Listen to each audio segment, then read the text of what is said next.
Kung sa Cebu City, Tangkidigira at APC ang pinaparada sa daan, sa Lapu-Lapu City, mga purlon ang nagrekurida para maturuan at siguro pangtakot sa mga residente sa Lapu-Lapu City hinggil sa COVID-19. Si Luan Mirondina ng GMA Regional TV, Balitang Bisdak, nakatutok.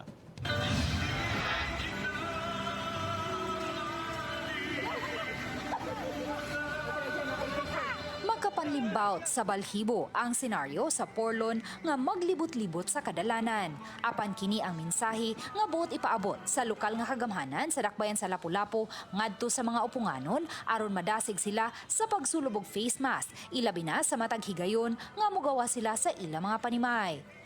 So inana ang ato ang subsub nga kampanya na para lang yun nga maedukar sila na mamatay dita o gilit na mag-face mask.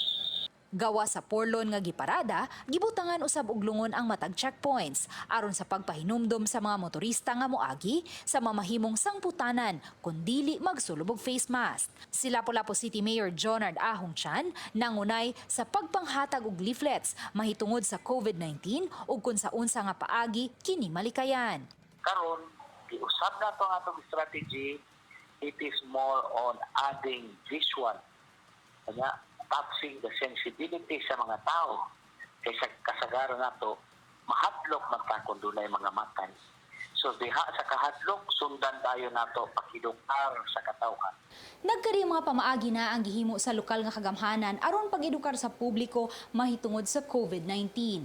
Gani sa niaging semana, gitap na nila ang serbisyo sa mga tricycle drivers pinaagi sa pagpahigayon og rekurida ug nagtaod na usab og mga tarpaulin sa nagkariang bahin sa dakbayan. Apan sa gihapon, padayon ang pagsaka sa gidaghanon sa mga COVID patients. Apan ang linugdangan niining tanan maulang ang self-discipline pinaagi sa kanunay pagpanghugas sa kamot, pagsulubog face mask o pag-maintain og social distancing.